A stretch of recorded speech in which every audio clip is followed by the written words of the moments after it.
Martina, j'ai 38 ans, je viens de Vienne, d'Autriche, et puis ça fait 12 ans que je vis à Genève.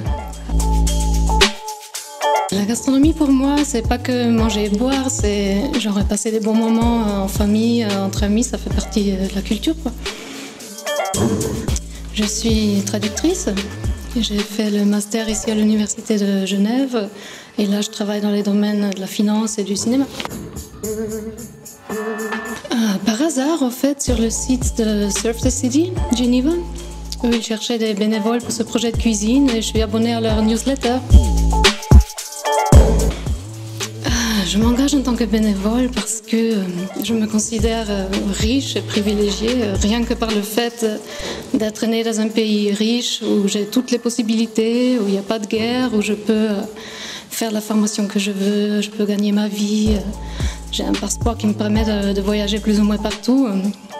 Mais c'est pas qu'une question de passeport. Je me dis, il y a des gens qui se retrouvent dans des situations difficiles, dans la pauvreté, parce qu'ils ont des situations familiales difficiles ou, je sais pas, des maladies psychologiques, des dépendances, où il peut y avoir des événements dans la vie qui font qu'on se retrouve dans une situation difficile.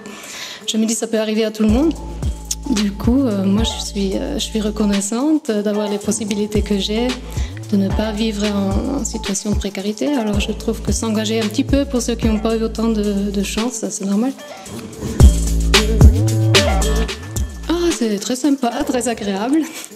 Parfois, il mettait un peu de musique, c'était une bonne ambiance. Je trouve qu'il est quelqu'un de très précis, très exact dans son travail. Aussi, comme il guide les bénévoles qui ne viennent pas du milieu de la gastronomie, normalement, c'est assez efficace, c'est cool. Des nouvelles recettes, des petites astuces de cuisine. Et je trouvais surtout fascinant de voir comment on peut concocter des plats si sophistiqués, d'une manière hyper rapide, hyper efficace, des quantités pareilles, c'était impressionnant. Je crois qu'on connaît tous le cliché du chef de cuisine qui gueule sur son équipe dans les moments de stress, qui balance des trucs à travers la cuisine et tout. Avec Walter, c'était pas du tout ça, non. Il y avait juste une situation où il y avait un truc qui jouait pas, je sais pas, une livraison qui n'est pas arrivée, quelque chose comme ça. Puis lui, il est allé dans la salle à côté et puis on entendait juste quelques gros mots en italien. Après, il est revenu tout zen, tout tranquille.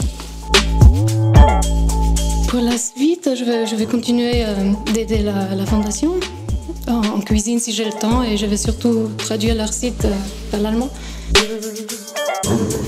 Je trouve que pour Genève, c'est vraiment un plus parce que cette fondation, ils offrent tellement de choses. Ils veulent promouvoir une alimentation équilibrée, zen, locale, pour des gens qui n'en ont pas accès normalement. En plus, ils utilisent des emballages qui sont biodégradables, ils s'engagent contre le gaspillage de l'alimentation. Ils veulent même lancer un programme de formation pour des gens qui sont à la recherche d'emploi, des gens en difficulté. Je trouve que c'est très complet comme programme. Parce que c'est génial ce qu'ils font, tout simplement.